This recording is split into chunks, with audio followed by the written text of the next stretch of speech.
things need a hard reset, whether it be your phone, a clock, or a computer. And you can add your mind to that list as well. Your attitude is a little thing that can make a big difference. Today, award-winning author and writing coach Stacy Hawkins Adams is here to talk about believing in the power of you, and you have everything you need to make that happen. This is the latest topic in our Motivational Monday series. Hi, Stacy. Thanks for being here today. Good morning. I absolutely love that. We have everything we need. We're in control. We are. If you think about the world we live in, everything's coming at us fast and furious.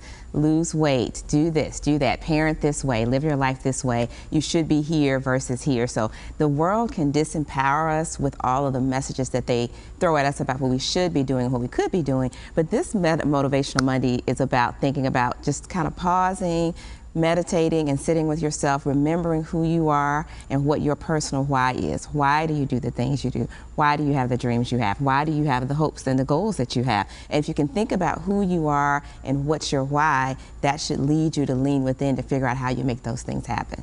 You know, social media has had such an impact on us. And as you mentioned, those messages are coming at us fast and furious. And the more you might look at a specific thing, the more you're inundated with that, especially if that's a I should be doing sort of concept. And so we need to take a step back. What tips do you have for taking that step back, calming the mind, and preparing for what you truly need to focus on? Well, like you said, the speaking to yourself, the motivations to yourself really do matter. There's science that shows that your neural pathways can be changed by the things that you say to yourself. So a lot of times we may make a mistake, or we may do something embarrassing, and we're like, oh my goodness, I can't believe I did that, or I'm so silly, or I'm so dumb, or those things that we say. You change that and say, ha, look at that. That's an opportunity to learn, or look how I'm growing, or that wasn't great, but now I've got this lesson. So we can change, if we change the way we think and speak to ourselves, we literally can change the things we do. So the first thing is to change your thinking, and then write a list. What are your goals? And we've talked about this before, like whatever that goal is,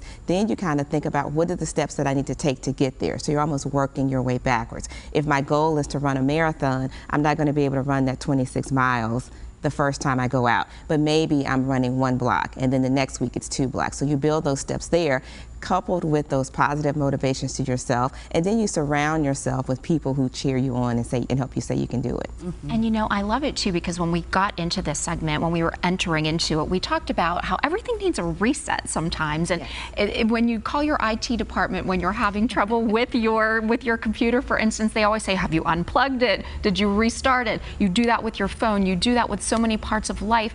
To get into that mindset where we can just kind of start with a clean slate and build, sometimes that's what you need to do for yourself. You just need to pause. You absolutely should. And take care of yourself that way. Yes, I actually just returned over the weekend from a 2-week social media sabbatical, I called it. Because I typically post on social media 3 to 4 times a week, but I took 2 weeks away from social media. I pulled out all the shoes and things in my closet, so while I wasn't focused externally, you know, I do enjoy interacting with folks there. I was able to read more. I had a quieter start to the morning. I was decluttering my closet, so that's a reset, because as you're kind of like thinking about going through the things that you think you love but you haven't worn in 5 years, I can give that to someone else who loves it. So it's a matter of decluttering your mind, maybe decluttering your space, taking a step back from those things that bombard you so you truly can listen to yourself and listen to your heart and those things that really are meant to guide you. Sometimes it's just remembering, what are my values and what am I called to do? Because sometimes you're in a space where maybe people are thinking or doing things differently,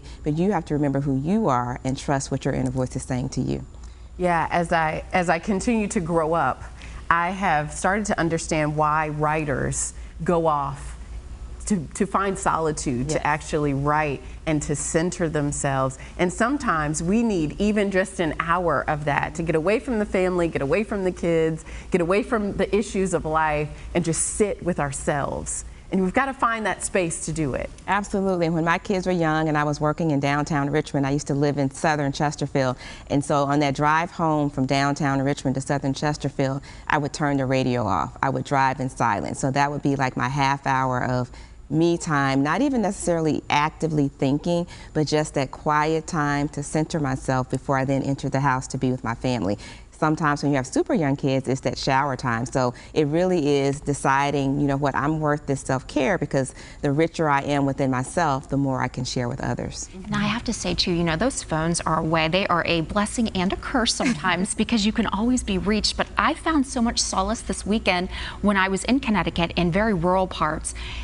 And I wasn't getting emails. I wasn't getting text messages until I went back into the city. So it's just finding those little moments that you can celebrate and really just pause. Yeah. Just pause. And build them into your calendar, even if it's for half an hour or 15 minutes. Sometimes it's just an evening walk around my neighborhood before I reset to go into my writing cave to work on my book. But just finding those times, and again, just listening to your heart and trusting what your heart or what your spirit tells you is the right path for you to take. Yeah.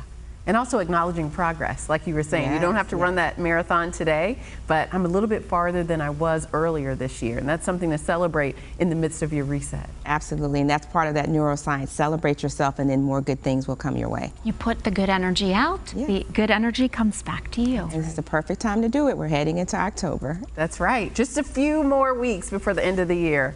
A great time to reset. Thank you so much for being with us. Thank you.